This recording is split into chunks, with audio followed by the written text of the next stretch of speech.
Hi everyone, many thanks for joining another Health and Wellbeing episode where I talk to mortgage industry professionals who have faced adversity and challenge through their lives, but have their own useful tools and tips to share with us from their personal stories. Today I'm delighted to say we have our first female representation of the series as we're joined by Paula Purdy, Regional Manager at Cheshire-based lender Together. Hi Paula, how are you? Hi Jason, I'm fine, thanks. How are you? Hey, first female, it's overdue. There we go. Episode in and you're our first. Excellent, really chuffed to be here. It's really nice that you asked me. Thank you very much. Great. So look, to set the scene for today then, so we're going to spend about 45 minutes running through your, I suppose, financial services career, and also discuss just how, I suppose, the companies that you've been part of have contributed to incredible growth, whilst also at the same time, being so successful as a single parent, a single mum. So as part of the series, our interviewees volunteered to be available for conversation. So anyone listening who is maybe struggling with their own mental health and would simply like somebody to talk to and reach out to, Paul and other interviewees will make themselves available. So details will be at the end of the end of the interview. So let's start with first ever job then. So going all the way back to just after school and maybe college. What was your first ever job?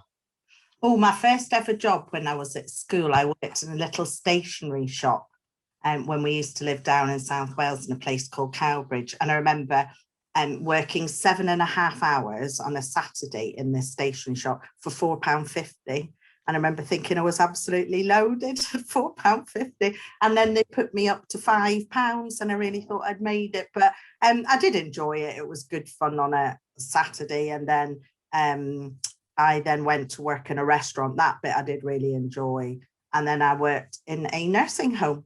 So in a private nursing home when I was at college for a bit of extra money. And probably out of all three jobs, I enjoyed that the most. It was, I suppose at 18 years of age, it wasn't everybody sort of desired to go into a nursing home and work with older people. But I really enjoyed it. I got a lot out of it. And I think it sort of makes you value the contribution these people made. They had such interesting lives and had done interesting things. One lady had written a book and another lady had been married to a very wealthy aristocrat. Another lady was, she was lovely, Nancy. She was 92 when I looked after her and she used to dance in the Royal Ballet. So wow. You'd have learned and you'd get her out of bed in the morning and she'd hold on to the end of the bed and do all her little movements. And it was, you sort of think, gosh, you look at these people and the lives they've had. And I just found it really interesting, got a lot out of it. So. And particularly over the last 12 months with everything we've been through, I mean, it's a sector that has inevitably had lots of challenge and difficulty. So I suppose you wonder, it's just incredible just how well they've been able to come through. Yeah, absolutely. Yeah, and is that where you're originally from then? So South Wales. So is that where you? No, I was born in Northern Ireland, so I'm Northern Irish, born not far from Belfast. All my family are Northern Irish, and most of my family still live there. I've got one cousin who's not far from where I live now in Cheshire, but originally from Northern Ireland, and then moved with my dad's job. He worked for a company called Thorny EMI, and we moved from Belfast down to Cardiff, and then from Cardiff up to here about 35 years ago. So, oh wow, yeah, it's a nice part of the world, isn't it, Cardiff? And yeah, it was lovely down there. Yeah, so quite a few times when in my BDM role, I have looked after Cardiff as well. So it's been a good excuse to go and see my old nightclubbing areas and the pub, different places. And ironically, my daughter then went to university in Cardiff. So I like it down there. Good, and the people. And what about financial services then, and getting into financial services? So obviously care home, and it's a very different kind of dynamic to the one you operate. Yeah, it was very different dynamic because I'm actually a qualified dental technician. That's what I did when we lived down in Cardiff. I went to college for 3 years and qualified as a dental technician and worked at the Heath Hospital, the University Hospital of Wales. And then we relocated up here from Cardiff and ended up working in the Halifax, really. And I wouldn't say, I sort of don't even know how I fell into financial services. Do you know what I mean? You just start in a job, and in those days you started at the Halifax on the counter and progressed your way around. And I remember being promoted to doing standing orders and direct debits and really thought I'd made it, from being on the counter. And then was a mortgage advisor there, looked after the arrears book for about 4 or 5 years, enjoyed that as well. And then the opportunity for voluntary redundancy came up. It suited me because Hannah was quite young to sort of leave the Halifax and go and do something else, work for a broker for a couple of years, and then applied for a job at Platform as a BDM. Always thought I would like to be a BDM, but never knew if I really had the skill set to do it. And thankfully for me, Platform saw something in me and gave me the opportunity, and there you go. I ended up working with you, Jason. So yeah, it was good. And when did you realise, so going back to the Halifax time then, so obviously having that experience on the administration side, but then moving into mortgage advising, that's kind of your first exposure to sales. How did you find that transition from admin to sales? Yeah, I enjoyed it. I thought it was good. I liked seeing the customers. I liked, I suppose it sounds a bit corny, but making their dreams happen. So you'd have somebody come in and, they'd seen a house and they want to buy it, and then doing all that bit. And then, you would be targeted and selling even a Visa card and all these different bits and pieces, and enjoyed all that. And then I also did a little bit, they called it business development at the Halifax, where you went to see solicitors and accountants. And that was the bit that I seemed to do really well with. So it was sort of getting the solicitors to put the client money in an account with the Halifax. And I just seemed to do really well at that bit. And then I met a few of the mortgage introducers like that. And it just progressed from there, really. So, yeah, and I've never looked back. People say, oh, what do you love about it? And I think sometimes it's a lot of the time, really, the people. I think I've met some really good people in our industry. I think our industry seems to have really passionate people in it. Maybe you could say that about every industry, I don't know, but people in our industry seem to really care and want to get things right. And I think they're a jolly good bunch. Okay, we might not get it right all the time, but I do love our industry. Yeah, I mean, look, you're certainly a people person, and I like personal skills, and you see how you gravitated towards that business development. But what did those early ambitions look like? So you say you almost fell into it. At what point did you realise, actually, this is somewhere where I do want to spend not necessarily my career, but I want to spend a good amount of the foreseeable time? At what point did you really start seeing it as a career rather than a stopgap? Being honest, when I went to Platform, and it is really that, because I suppose up until that point, and Hannah was so young and I was on my own with Hannah, you sort of are trying to find your way with different things that had happened. And I think really my confidence had been quite low. And then you and Jeremy gave me the opportunity at Platform.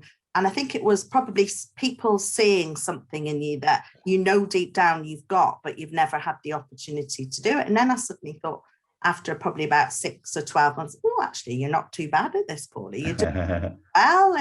And I seemed to get on with the brokers, and they liked me. And I think with the brokers, it's having somebody that they know they can trust. And if they say they're going to come back on something or ring back, that was what I was good at, and helped me get the business and learn a new craft, so to speak, the selling side of it, as well as understanding introducers. Because if I'm honest, before I started at Platform, I didn't truly understand what part a broker played in facilitating, mortgages, etc., for somebody. I knew a little bit, but boy, oh boy, it was a big learning curve, and I loved it. Yeah.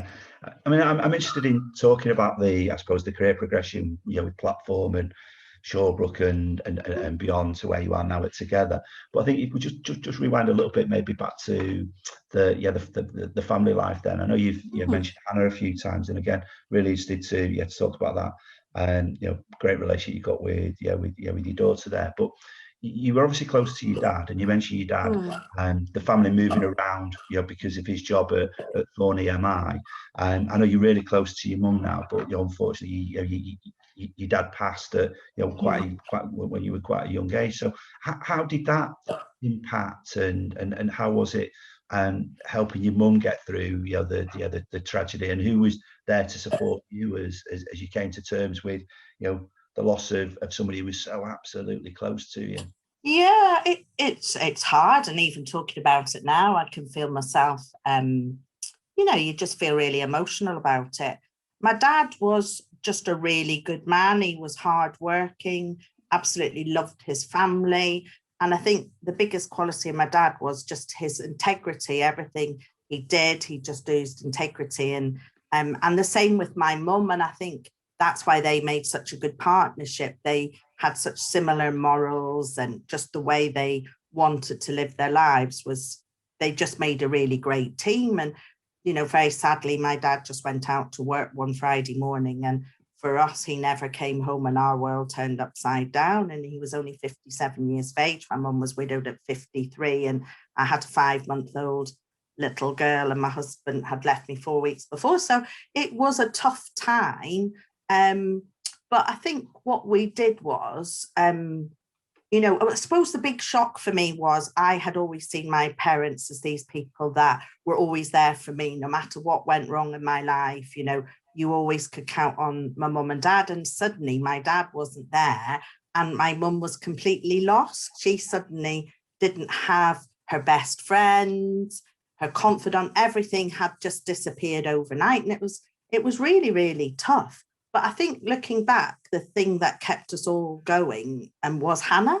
It's the fact that you have a 5-month-old baby, and anyone who's got children knows they cry, they need feeding, you need to take them out, you need to do things. And suddenly one day of looking after them becomes a week becomes a month, and before you know it, you've done a year. And I think what was good for me was, I've always been close to both my parents, and suddenly mum and I, were even closer, because of the situation we found ourselves in. And we were so determined to provide Hannah with the very best upbringing we could, and set her really good examples of how to live her life. I think my biggest fear that would be that I'd ever have turned up on the Jeremy Kyle show of, one of the people that needed help or whatever. So when people say to me, what was it that drove you and made you strive? I think it was to always make Hannah proud, and my parents proud, and sort of show Hannah that by hard work and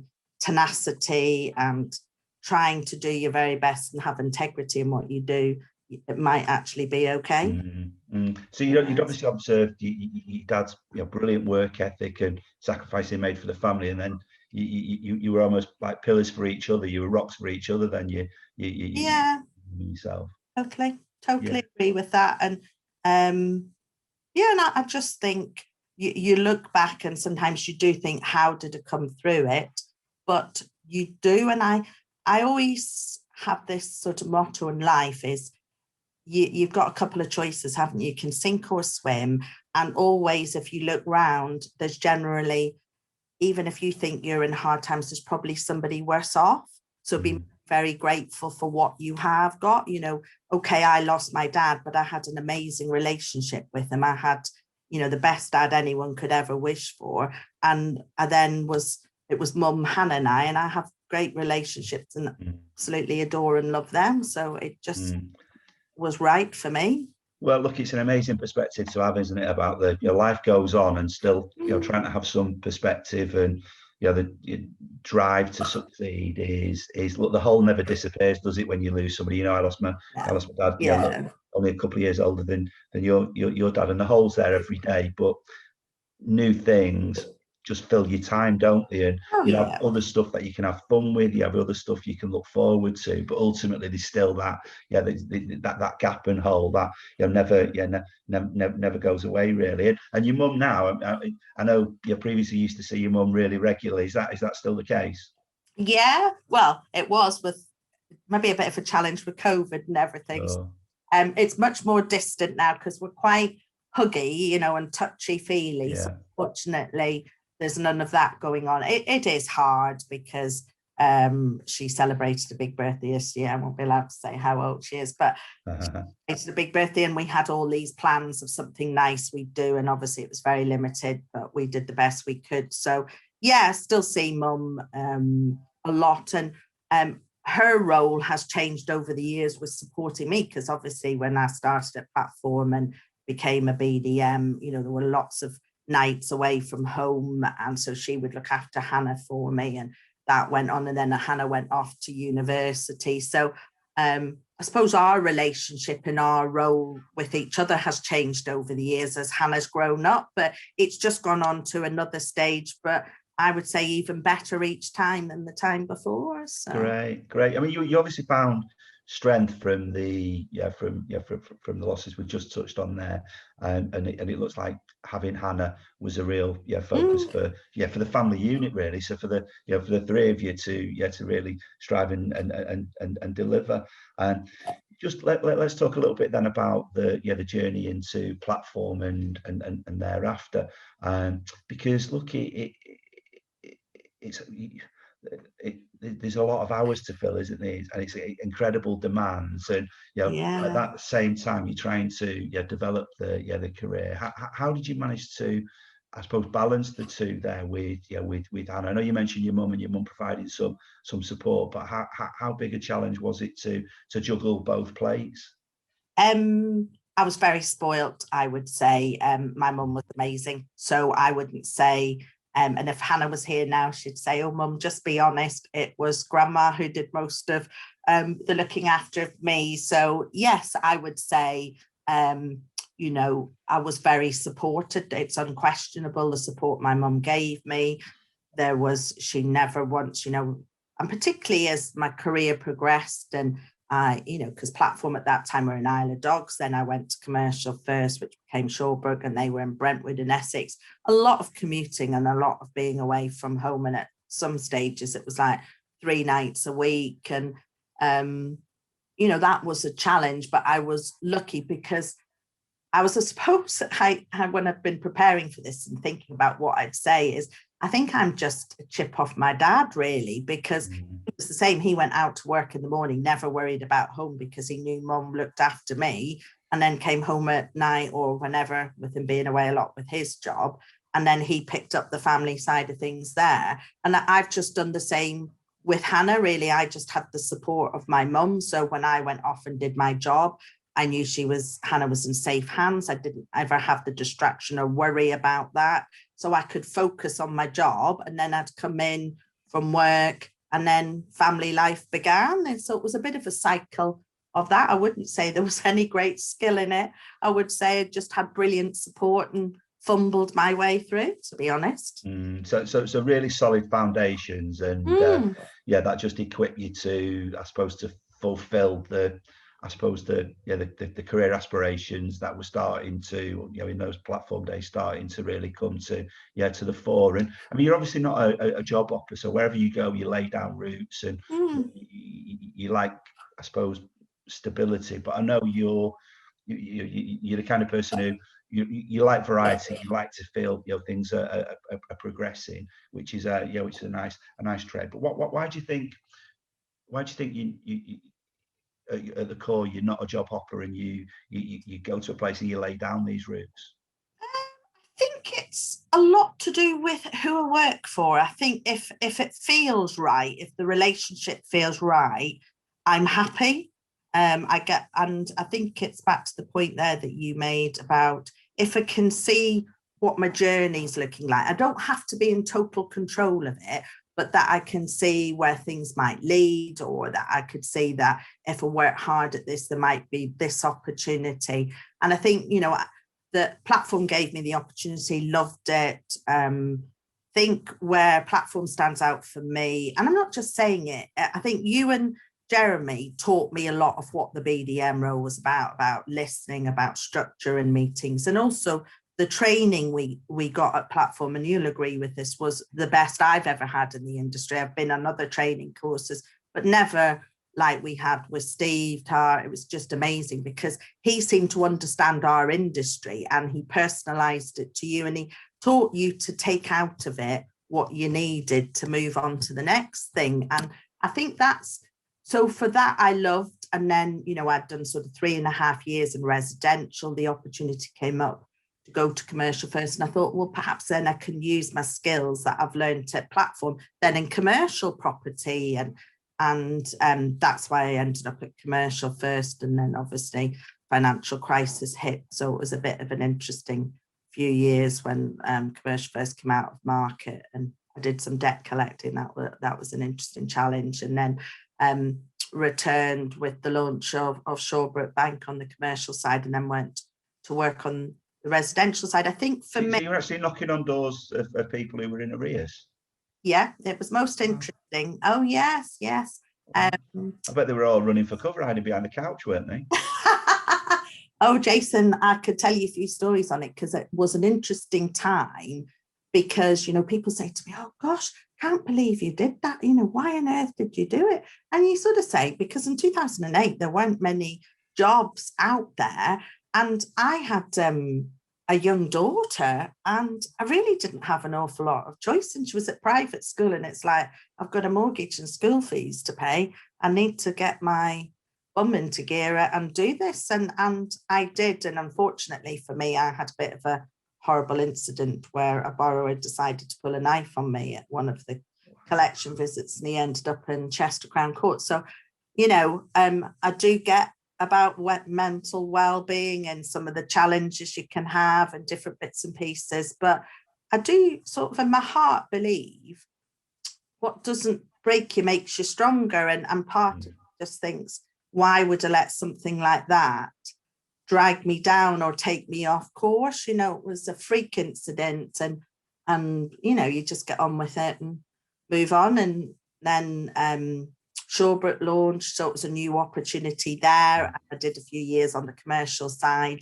and then I was very fortunate to go and work on the regulated side, doing the second charge stuff. And that was a period of great growth, wasn't it? So it's yes. Shawbrook. So look, I think we both experienced enough and have been involved in the marketplace long enough to know it's a very cyclical dynamic, isn't it? Yeah. So we've seen, the different faces that it can actually bring. And when would you say you've actually been at your happiest? Because you've had obviously some great growth, and we had some great times at Platform, great growth at Shawbrook. You've got a really exciting job now at Together. When would you say you've actually been at your happiest and most content? I was thinking about this, and I would actually have to say it's probably just at the moment. And I'm not just saying that because I work at Together, and Mark could be listening to this, but no, I do absolutely love it. I have loved all the jobs. I think what you look at is, what did I learn from each of those stages in my life, the people I met, the different challenges and the experiences you've had, and the pleasure and the testing times. Each and every job I've absolutely loved when I've been there. But if I take a step back and say, when have I been the most happiest? I really love it at Together. I think they're a very clever business. It's full on, don't get me wrong. It is absolutely mental. It's very, very demanding, but they have the balance right about, I don't know, just they have it right. I can't explain it. I like the people I work with, that they're really supportive.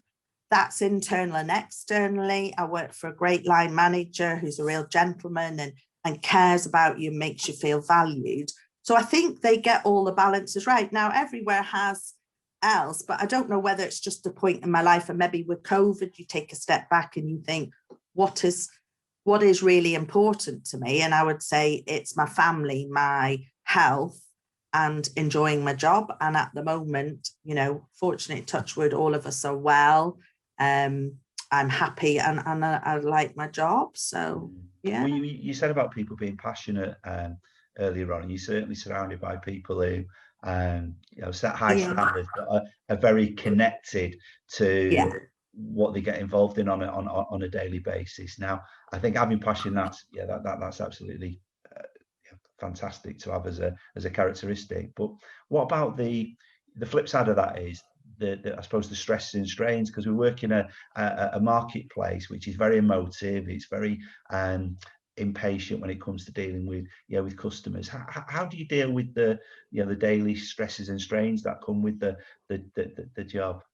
That might be a question worth asking my daughter, because I deal with it quite well, and she might say, "Oh no, Mum, you're just horrible to live with at home. You bring it all home."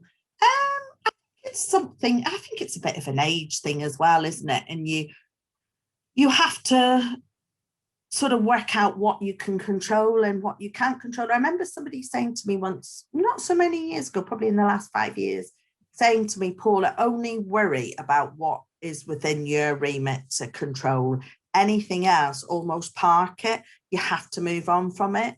And I thought, oh, that's a really good piece of advice. And even when I see my daughter get stressed about things and my mum worrying about things, I'll say to them, look, we can't control that element of our lives. So let's only just use our worry element on the bit that we can control. So I think, you know, in terms of my job, I can only do what I can do. So if I have to phone somebody back by a time, or I've got to do something or look into something, make sure I do it. A lot of the other stuff might be going on around me, but I'm not, you know, directly responsible or can't change it. And that's how I could try and control the stress element, I suppose, really. Okay. And you know, outside of the family unit, then, so outside of the relationship with you know, with your mum, who else would you turn to for advice and support? So I know you mentioned Steve Tarr before, who we both had exposure to as a brilliant developer of people, and it's clear, you know, when we listen about what things are really important to you, that understanding, I suppose, what the end state is from a career perspective is important. So where are we trying to get to is important, but also it's not just about the career side. It's about the personal side as well, around developing yourself. So have you tended to lean on and act as maybe sounding boards? Do you mean, well, do you want personally and professionally? Because I think I'd keep...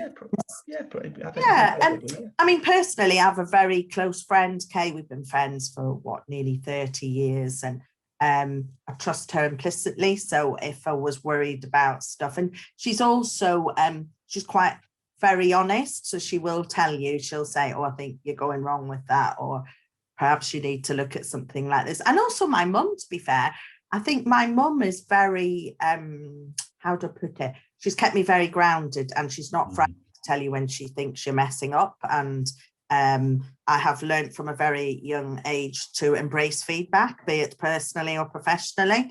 So, yeah, I think that's played a big part. Work-wise, I would say... Work-wise, I really enjoyed working for Stephen Johnson. I got a lot out working for Stephen. I did joke with him at one stage that it was like a married couple within work. We both just got each other. And I think sometimes that's rare to find in somebody. He got me and I got him. And he always believed in me, even if I didn't perhaps always believe in myself. He always believed in me, and I liked how I worked with him. And I thought perhaps I'd never have that again in the working environment, but I'm really lucky at Together. I now work for Sandeep, and he's very similar. I like Sandeep's. Sandeep just oozes integrity, which, back to my point at the start about my dad, is really important to me. I don't mind if you get things wrong. We all get things wrong and things can be challenging, but just knowing the person has that integrity and those morals, and that you know that what you're working for is the right way to do things, that's what makes me happy. And I think that's what I like about Together. It all just fits for my personality. Okay. And what are you most excited about? Obviously, it's been an interesting 12 months that we've spoke about in terms of the environment we found ourselves in and the professional environment we found ourselves in. That you've been together just over a couple of years now. What are you most excited about over the maybe the rest of 2021 in the job?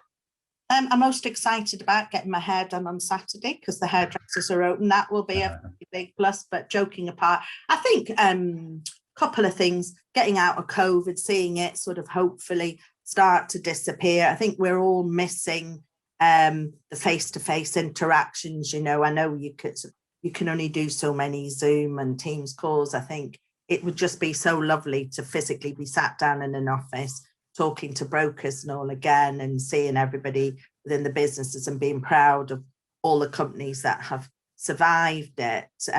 Also, I'm doing a bit of a dual role at the moment. I've just taken up the new position in January of looking after the Northern Field based team. So looking forward to seeing what we can achieve. Really keen to embrace this team ethos that's within the business and to have that collectively in the team in the North. And I've got 4 really good people, and I think I can really work with them. And I think they've all got different skill sets. So I'm excited to see what we can all learn off each other. That'd be really great. Also, I've been managing the telephony team just for a temporary measure until somebody comes back from maternity leave. I'm looking forward to when I hand them over.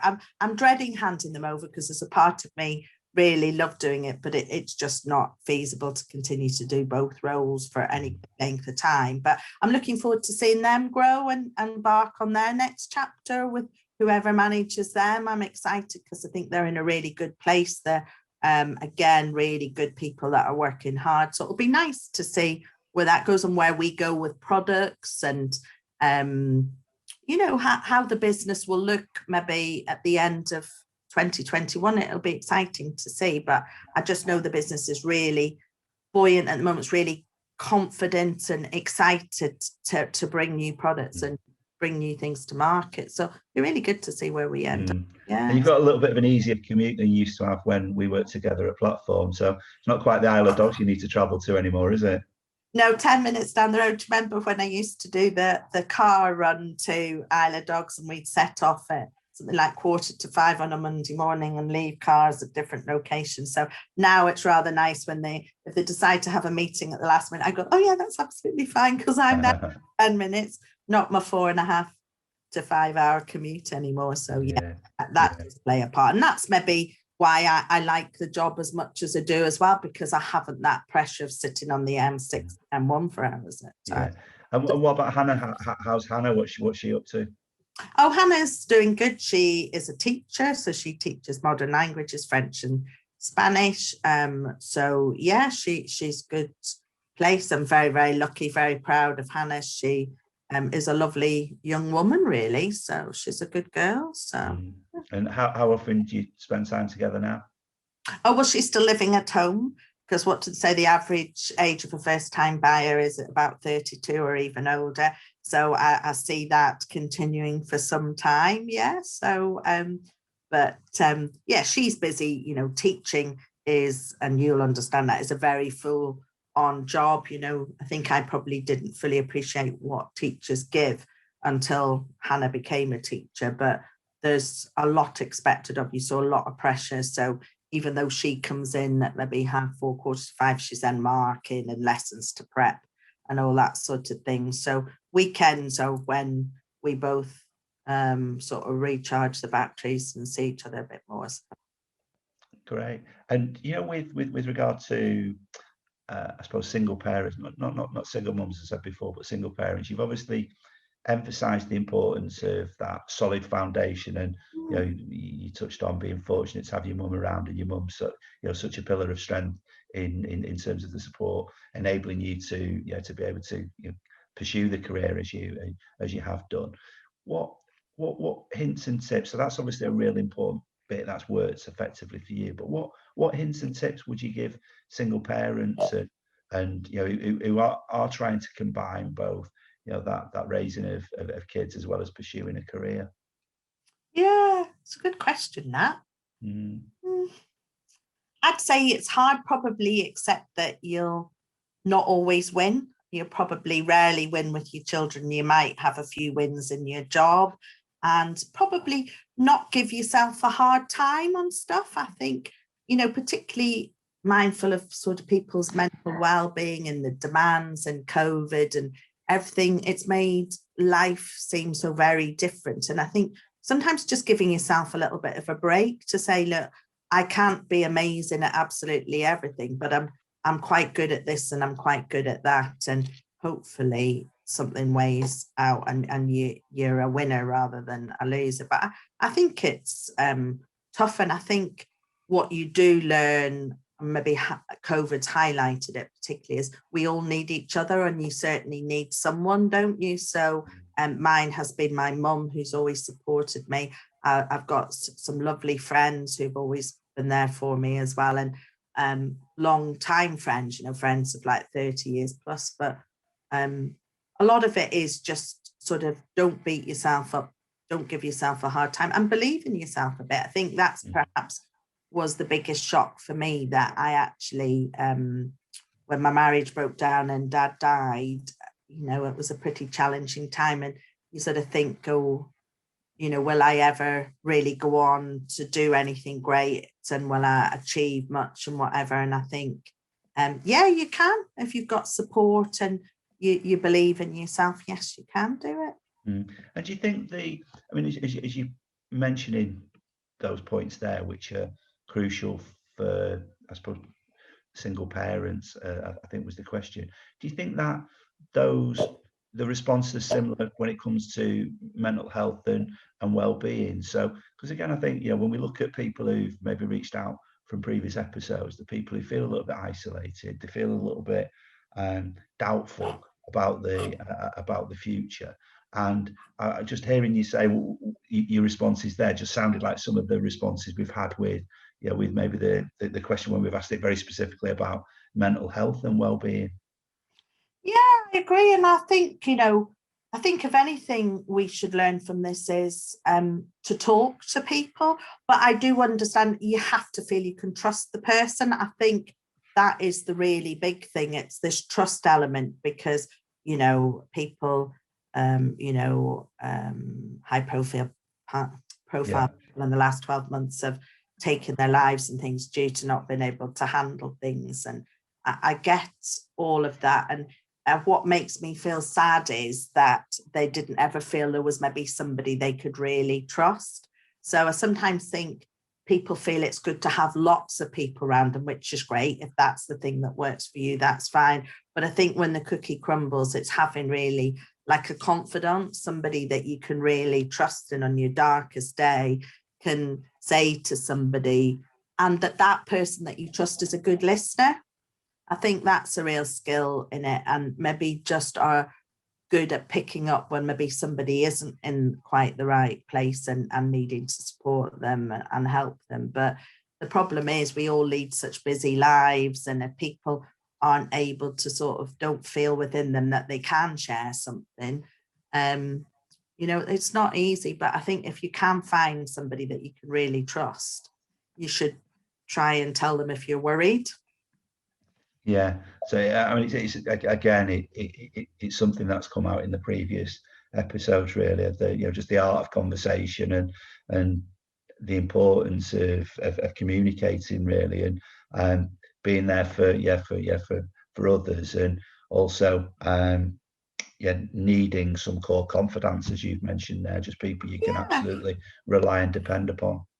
Yeah, and I think it then helps you with the pressure and stress, you know, like, because, you know, if I was having, you know, days and work and you think, oh gosh, it's a heck of a lot to do and I'm worried about this and I'm getting a bit stressed and things don't feel like they're going quite right. You know, it's the fact I know I can go to Sandeep. I'm sure he dreads the call, bless him.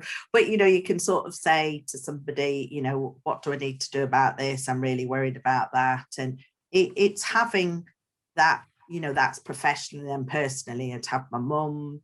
But I'm very mindful as my mum's got older that, you know, my friend Kay and I were talking about this the other day, that we almost now need to be the strong ones because you don't want to add pressure to your older parents. So, it's tough, but I think it's really important to find someone that you can talk to. You can just tell them how you feel, and hopefully that might make you feel a little bit better. Yeah, great. Well, look, I think you know, to summarize, it's been an incredibly challenging 12 months, which we both understand and accept. But, you know, the environment you found yourself in terms of the, you know, that personal circumstance you found yourself in with the bereavement of your father, and you know, coming into a financial services environment where you were able to really focus and deliver, I suppose, be a brilliant employee for the businesses that you've actually been working with and for, because of this, the pillar of strength and the family unit strength that existed. So I think that's something that when you've got it, it has such immense value, and it's so powerful. And I think as you've gone into the professional environment, there's clearly been people who you've respected and you've leaned on at that time to help, I suppose, deal with the day-to-day issues and understand what the future may hold. So I think the people and connecting with the right people, connecting with good people, core confidence, which you called it earlier, whether it's personal or whether it's professional, seems to be something that is just absolutely, I agree. Absolutely crucial. Totally agree. Definitely. And moving forward, obviously exciting times with what you do with Together and the team there, and brilliant that Hannah's employed as a teacher, and you get to see her every day. So I mean, it can't be anything much better than that. She might not say that's a plus, but but look, we're really grateful as we deliver these various interviews and share them with the wider marketplace. We're really grateful for people who participate, and we know it's not always easy to talk of bereavement or particular challenges we've faced, but really grateful for you to share that with us. And what I can say as somebody who has worked with you previously is when it comes to working hard and being honest and being full of integrity, so the stuff that you see as being really valuable and something your father demonstrated, you deliver that in spades, and you always have done. So difficult conversations, courageous conversations, I think they would call it, in some areas. You although you might seek to get a bit of a steer on stuff, you never duck things, and you do things in a very honest and integrity, a way of full of integrity. So I think that goes without saying. So I'm sure your dad would be incredibly proud of you. So I'm really grateful for your time today. And you're grateful that you're going to be part of the roundtable event that we're doing in a few weeks' time as well. And as we said at the beginning, there'll be an opportunity for people to reach out and communicate as and when if needed. So just really grateful for your time today. Have a brilliant rest of the day, and we'll chat. The pleasure. Thoroughly enjoyed it. It was like old time sitting down chatting to you, Jason. Thoroughly enjoyed it. Thank you very much. Many thanks. All right. Thank you. All right, bye.